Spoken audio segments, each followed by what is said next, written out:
Hello and welcome to Scholar Coaching. If you'd also like to participate, follow the link below and access the replay inbox. In there, go ahead and drop your replay file, ball chasing link, or YouTube video of you playing your preferred game mode, and mention your competitive rank or 6-man's rank if possible. If any of this doesn't make any sense to you while watching the video, feel free to follow up on my Scholar School of Learning series in my video playlist. We go over all the basic ideas and general rotations that are talked about in these replay analysis. Thank you, and I hope you enjoy. Grabs this side boost here. Teammate's a little awkward to begin with. I'm okay with you grabbing third here, honestly.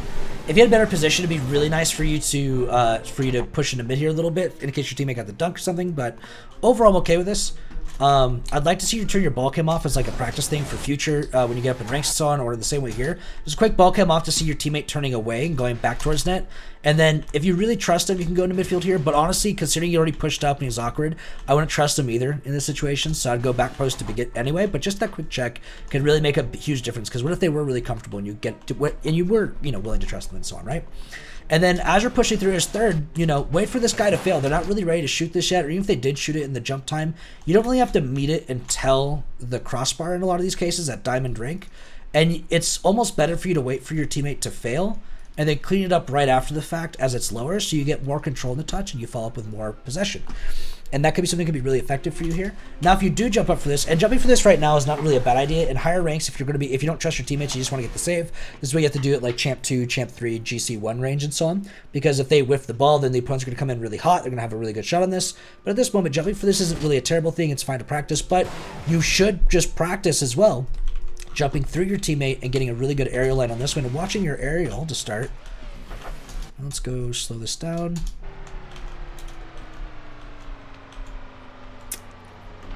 Up, up. Yeah, double jump, no pullback. So a huge proprietor that I always push for students in general. Let's get a controller overlay on this real quick. So a huge part of learning double jump aerials is your motion on the controller is going to be to pull back first and foremost always. So you're already knowing that this ball is going to go high. You know you want to double jump aerial for this or go for the aerial. So pull back first. That way when you jump and release and then jump again, you already have that little bit of tilt back. The little bit of tilt back can make a huge adjustment. So if you draw your car right here, right? Between the point of your first jump and to where you're coming off the ground, that little bit of tilt back here can make a huge difference to keeping momentum and getting that pullback time sooner. So when you second jump and then start boosting as you finish that pullback and so on, right? So here's your second jump and here's your first jump. You have lateral, you have slightly tilted up, and then now you have vertical. It allows you to have a much better momentum heading upwards, and it keeps your momentum a lot better, allowing you to really get that opportunity. And if you really wanted to test this in free play and really work on training, I'd recommend going into free play, turning off unlimited boost, so you start with 33 when you spawn, and then grab one patch to your 45, resetting off the ceiling with that 45 boost. And then when you have that 45 boost and you reset off the ceiling, that's pretty decent. That's about, most GCs should be able to do that. Okay, there we go. So then, that you'll be a little bit quicker, and then also allow you to keep more forward momentum because you're learning how to get a better vertical movement, so you'll be more confident with that forward momentum, and you probably would get that ball a lot easier and a lot smoother, and there'll be less like random adjusting. You'll be able to isolate that motion by practicing it, and be able to be more confident in your double jump aerials, so you're not snapping back and forth and making adjustments. You'll know exactly where your car is going to be at 2 seconds in the future. Coming back to back post here, you push in a little bit. It'd be nice to have back post a little bit wider here so you keep better momentum. I'd recommend always flipping out a little bit wider to this 12 and then wrapping out so you can turn in, pushing across.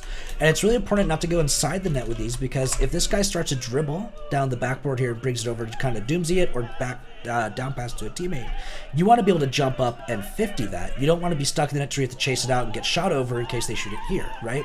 You want to be ready to 50 it in the most reasonable area. And so when you're coming to back post or you're coming to net to defend, you want to be outside back posts facing in, going across the post side. So if you ever need to jump up and get there, you can always just do your same pull back double jump aerial and get up in there. So same thing here, right? You're double jumping, then pulling back, get that line up a little bit better and pull back before the jump. Get the chip. Oh, good try. I do like the confidence here. This is huge when it comes to getting to higher lobbies, getting more and more confident in your double jump aerials and your shots here in general. You're doing really decent here so far, but again, just keep on working on that pull back first and so on, get that overall motion. And, as you get more and more practice with that, you'll start to adjust and pull to the left there, realize you're coming a little too wide, and you'll get those opportunities. As you're coming through here, I'd recommend highly, you're not going to get this next touch, ball cam off, See what your teammate wants? Oh, my teammate's rotating out. Great. Well, now when you cut in, now you know that your teammate's far back, so cutting in here makes a lot of sense. But if your teammate was pushing in during this, let's say your teammate was really confident, was like, all right, I can push into this, and he's coming in right now, right? Well, now you're just cutting off his free shot. You're bumping him. You're getting in his way, right? So it's really important, again, to build up that muscle memory, to ball cam off there and re-identify that. Choose to rotate out here. Can be effective. Again, I recommend ball cam off there. Make sure your teammate's coming in. He's not all the way back at net. You kind of stay out here, flipping to the side here. I'd recommend not doing that for the most part, because it'll help you out in the future especially. It's okay to burn a little bit of boost to speed up as well, because if you collect your 2 pads right here, so you burn some boost, say you burn 20, right? Well, you get 20 right here, 24, right, on top of that, so you have an extra boost that you used. You'll be coming in directly, and then now when this ball bounces off, you keep your momentum facing in, you have that opportunity still your 100 boost, you still do what you want, right? When you flip over the side here, though, let's imagine for a second, and this is like to help you out in the future games. Right now, it's not going to punish you too much. But let's imagine this guy was coming in at a better line and had the opportunity to clear this as it rolled into the net. If he clears it on your net right now, over your head like this is really awkward for you to save. You have to turn around and then chase it out and get the save out this way, right? And it would be very savable for you. It's not a free net for them, obviously. But in that same side, you could have also been just driving casually, saw that they had the lineup, you know, and then just turned in and then jumped up and intercepted it. Now you would have been passing to your extension, they can redirect and shoot, or you could just shoot this on net if you have a really good line or really good confidence in yourself. And that can be a huge opportunity for a counterattack comparatively when you're playing third man. And as third man, if you watch the, you know, so on YouTube videos, then my series, the Scholar School Learning Series, SSL series, and so on, we talk a lot about heavily about that counterattack option for third man, or that, you know, counter option through worst case scenario, right? What your focus is there. Come in, try to get that fake, or you get a decent challenge. I thought you were gonna come in for a fake at first. Your teammates just kind of didn't really double commit, but they ended up committing really aggressively at net, and your guy that is upfield with you is still stuck in the net taking a bump right now, right? And so a big thing to kind of like standardize for yourself here, and what I'd recommend doing, much like everything else I'm recommending, is more or less not try to just bang this ball. If you bang and you put it center field here, you have to ask yourself right now, who in your team is gonna shoot that ball for you, right? There's a goated diamond too. That's ball on filthy. But yeah, so if you try to pass this ball in the midfield here by getting this pinch or getting to pop, who in your team is available for that shot? And the chances are that no one's really available for that shot right now. And so a huge thing that you want to end up waiting for here, and the reason why I thought it was going to be a fake is because if you let this guy hit it to the sidewall here, right, you fake it and he hits it to the sidewall, well, now you can take it up the sidewall and go for your solo play. And now you have a shootable range, or now you have about time for this guy to recover and turn in, or your third man to come in, and then this guy to rotate out to third and so on. Now you have someone to pass to. And now when you pass, you have a shot opportunity, right? And that could be a really great opportunity to be taken here. But compared if you hit it right now, you know that no one's available for that pass, and it's going to end up being a lost opportunity in general. They end up getting the counter clear, you use some boost, and you had an awkward recovery from it. It's not a worthwhile play at the moment. I do like your position here. This is really nice. You do come all the way up to third, and again, I love that you're not flipping forward and you're not coming in too aggressively, right? You know you're going to get beat here, so take your time, right? They end up banging the ball here. Now you have the chance to get this double jump aerial to hit that with practice. Again, pull back first, get that vertical motion as your most important thing, and you'll start to get these counterattacks with just more practice and training packs, and overall doing that. Huge opportunity. I love the position there. You'll definitely get that in the future as you continue going for that. Oh, got the save last second. Nice. I like the line coming a bit from outside back post there. You could definitely put yourself a little bit closer to the post line or on the net. But in general, you had a right idea, crossing over from outside in, getting a good pace on the opponent's shot, trying to run it back post around then, and you ended up getting the save either way, so really strong. At this point, this is a tough spot here as you're coming to back post now, right? You identify yourself as third, and you really have to push yourself to say, my teammate has the 50, or he doesn't, right? And if he doesn't have the 50, you have to make sure that you guarantee this block or save. And I don't know if you're really aiming. You're kind of aiming for a save here. More times than not, though, you're going to end up having to pre-jump the shot from net and expect the save over here, or do a little bit more to get the high side of this, because they're going to try and shoot it over the teammate more times than not in most ranked games.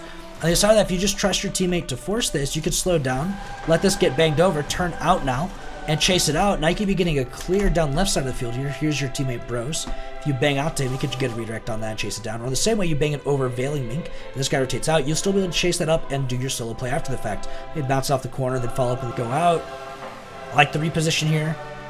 Wait for your teammate a little bit. You push in a little bit with him. So when you start to push in with him, This is a tough spot that a lot of people get stuck in ranked as well. Not even just in diamond, but overall, it's like, do you trust the guy behind you, right? And if you didn't trust that he was ever going to play that third, then you should have rotated out now to get him in front of you, and then came out the back post and followed through and so on and got that clear if you wanted it.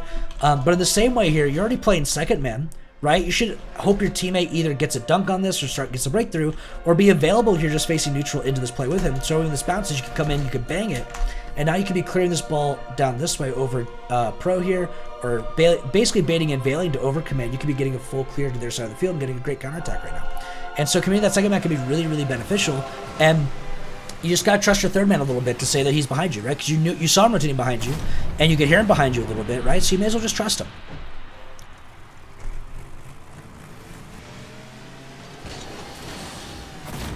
Bang. You cut. That's fine. You saw your third man there. Really strong. The pre-jump and flip here, not so much with that one. When it comes down to receiving passes or opportunities as second man, so right now Static is your first man, you're the second man in the midfield here trying to cover that pass opportunity. When the pass fails or it's a shot on net, really all you can do is take that rebound or get a demo. And right now there's no demo to take here, so I'd recommend just slowing down, wait for the save. He might get a save coming straight out here, shootable now, right? Or the same way if he bangs it to the side, right? Now your third man's coming in to get the save. You could start a rotation out right now, and now if this fails or comes off backboard, you could turn in and get that shot after the fact, or if they come in and save it off backboard, you're already coming back as third, so now you can cut in and get the... And so now you're stuck in net, you can't really get back in time, this turns into a free goal for them. If you rotated out here, Zekk, you would have the opportunity to save that in front of Henboy, and you would have stayed, defensive. Had the opportunities. Go for the left corner boost here, they get the clear out, bounce off corner, you flip towards net, almost got the save. Here's what I recommend for these, right? Do your best just to boost through the center, don't pre-flip. Just boost. If it bounces really awkwardly, like to Henboy right now, then you could just boost back over and turn to net and then readjust your line so when they shoot it, you're available to get the save at the end of it. But here's the thing. If it bounces into mid here for veiling, if you just continue down this line, you're probably capable of intercepting and beating them to this ball, or at the very least taking a 50, which is much easier to save than a point-blank shot. And so coming in right now and being available to intercept this, right, you probably can get this 50. Let me time this with you. Turn in, start your boosting, right? So boosting, boosting, boosting. Oof, it'd be really close, but I think it's definitely 50able. You can get that shoved into the corner. You know, flip to the right a little bit, or as you're coming in, flip to the right and get that shoved into the corner right here. Probably roll up to IMD captain, and then you can go and recover and try to get yourself to second, or go up to near post third, however you want to do it. It's up to you. But I think that's definitely very savable. Good try getting back to net. I love that you went back to net when you saw that it failed immediately. And that's a really good choice on trying to get yourself in a defensive position. There's a lot of ways to defend. You might be able to get better defense there by making an immediate challenge on the guy shooting the ball. In some instances, and that might be one of them. Try to push into mid here. You wait for your pass, strong. Try to take your shot. This is another part of second man's here. So this pass is semi-successful, but it's not really over their third man, right? It's not directly to you. And so when you have a slower pass like this, because it's not a shot, it's really important that you identify the opponent's third. This guy. If you know you're getting beat by him, wait for his failure and let him bang it over you.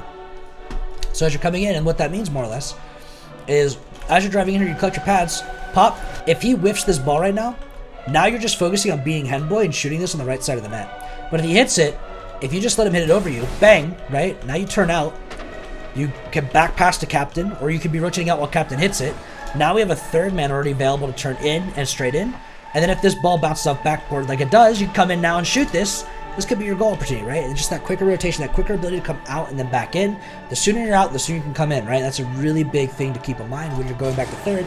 And that doesn't mean that I want you bailing in and just diving the shot, but more or less it means that the sooner you're out, the sooner you can be facing the play during the most important moments, right? It's really important that you have those really defensive and good positions while facing the play, because that the facing matters a whole lot more than your momentum or your speed. It really does come down to the overall consistency or the availability of your shots. This guy gets the save off to the right. You come in, take that 50. That's a decent 50. You could probably get that over him guaranteed to the right wall since he flipped into it from the first hit, and you're taking it after that flip. You cut in here to try and clean up shot, but your teammate has it. You get a little bit of respect. They miss. Come in a little bit midfield here. Go for the shot yourself. Go for the sink. Good try. Very close. When it comes into coming this, I'm okay with you cutting. I'm really happy that you're aware of your first man here taking the shot. Great job not double committing on him. You know, he missed the shot, but I'd much rather you take your time here than you double commit on him and then you both miss the shot, right? It's better just to have one of you build because you almost have this chance to shoot it here. The only difference now is what I'd recommend is that you start coasting here, don't full turn, but you're already facing into the net. So right now, since you're already facing the net, you can just coast, wait, comes up, now you're up taking a shot directly on net. Now you have a lot less room for error, right? A lot easier to get the shot, probably get more power because you can carry more momentum, and might make it a lot easier for you in training pack routine, right? And that's kind of a big thing when playing second man is try to do very little with your movement, but get a lot out of your facing, a lot of your position, right?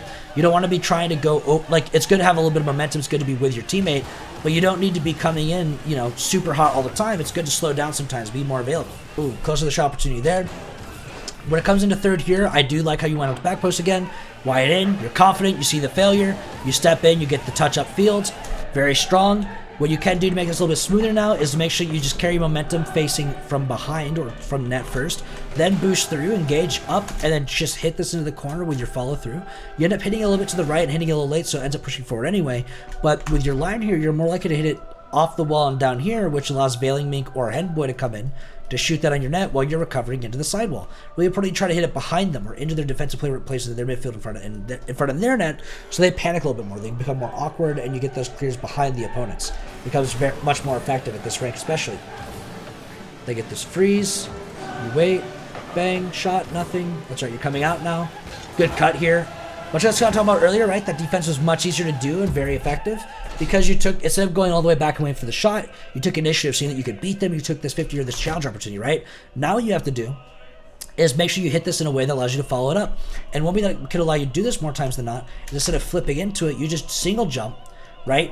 And then as you touch it with that single jump, because the flip doesn't really accelerate you anymore here, you're already moving close to full speed, right? And it rolls off to the side, or you can use that flip to chase after and get ahead of it, or you can boost to the ground and wave dash back into it and get that follow-up, or in the same way, you could just double jump and then preemptively get ahead of it and boost downwards. So double jump, get ahead of it, or get on top of it, boost downwards, hit it down towards the ground, so it ends up bouncing slow with you as you catch it at the end, at the ground, right? And get that follow afterwards. A lot of different ways mechanically you can choose to do this, a lot of playstyle choices, but I recommend not just flipping and banging it to the side because that flip commits you to recovering a little wide or a little far from it, and they don't take that shot on your net. But I like the idea, really close to the right idea here, very close to the overall effectiveness you want. Just got to make sure you end up having that possession after your touch as well. Hitting it back into your corner is another way you can get that possession, and that's a very effective way to get possession in your corner. But in the same way, that line you had there should have been good enough. I think you should have been able to get that ball for possession on that side, and then with that line being more aggressive there in that way that you had it before, would allow you to get a better counterattack or a quicker counterattack as well. So on Xbox, what would be? Dang, filthy, really. What Xbox do you use? Do you use the older Xbox Ones, or do you have a Series S or X? Alright, you come in, take that 50, comes off to the left, you wait. I love the waiting. Start a rotation here. If you're planning to leave, don't leave after the hit, just leave before the hit. You're like, oh, I'm not going to get anything from here. Alright, so just leave right now. Just start a rotation. Now that guy's upfield, he can stay upfield because he just saw you leave, so he might cut in now. And now he might get this opportunity as they drop it in front of the net, he just shoots it, right? And that could be a good punishment opportunity. Try to reposition. You're definitely a lot of really low boost right now. You burned a lot to try and leave. There was a side boost there. If it was, you missed it. Really important again to identify your third man or see what's happening here. You try to rotate out. Your third man is now pushing to second, right? So now you're third man. So as a huge rule of thumb, honestly, deeper is in general safer. You just turn right here, collect your 12, and go to corner boost. Or the recommended thing that I'd recommend more times than not is as you ball cam off here to identify when you're flipping out, see if side boost is there. Oh, side boost is there. Great. Right now it's not showing it, but maybe it is there. So you boost through and you get your momentum. Now you turn towards the net, and because you're wrapping towards the net and you're going this way, if they hit it at your net, you're already ahead of the line, you're engaging for the save. But if you turn upfield like this and they hit towards your net, now you have to chase it from behind the ball, and the ball can move faster than you, so you're probably not going to be there in time, right? A huge recommendation as well I can give is if you really just identify real quick and check your third man, you can flip out or engage, grab your 12 here, then go on diamond, 12 this way, crossing over 12, then in front of their possible clear, they failed it, so now you turn in from 12 right here, coming in down center, come across. Now you have your 40-ish, 50, 60-ish boost, come up, take your shot, very available for that shot as well, and create some opportunities there. Get your corner boost, they try to center it up, your teammate's a little slow, you wait for the clear, a little aggressive. I love how you're not boosting or flipping in here. That's very effective. Now you just gotta make sure you stay facing the play. Make sure it's available. Coming in, start to, you're taking your time. That's great. Just face the play the whole way, and then you can double jump aerial and intercept this. Or if you feel like it's really dangerous, make a full reposition, right? So when you see this pass fail, ooh, that's bad. They got a free clear. Turn around now. Reposition. He bangs. Now you're turning in again. And here's your free clear at this level, right? You can have this opportunity. In higher level lobbies like GC and so on, you're going to want to make sure you're facing and get that counterattack on that clear. And getting the reposition shot here, they're going to have an extension that's going to end up engaging you or 50ing you. And it's going to end up being really difficult for you to get this touch for free. But the plausibility at, Diamond, Champ, and overall as you're practicing it, it's much better to reposition, be ready for the save than it is to overextend and give them a free shot. Good chip shot. I like it. A huge thing to build habits on is when you chip shot this, if you want to stay a part of the play, start coasting and stay neutral facing here so you can turn back in. The second you face away here, now I'm the captain and things are going to third, and so he continues pushing in. He's not aware of you anymore, right? He now thinks he's second man. All because you face towards your net. But if you stay neutral here, he might notice that, and he might just stay a little bit farther back and cover the third man that you're covering right now, right? And be available for that. Now that you're trying to push in, though, if this ends up bouncing out, you and I, the captain, have a very high chance of double committing, and that's one of the biggest risks overall of being a little aggressive as third, or not really, when you turn out to turn back in randomly, rather than just committing out to third once you turn out, or identifying your third by turning off ball cam, and seeing where he is on the field, so you're cutting for him, or you're engaging for him, whatever it turns into. Or you're rotating out, for him.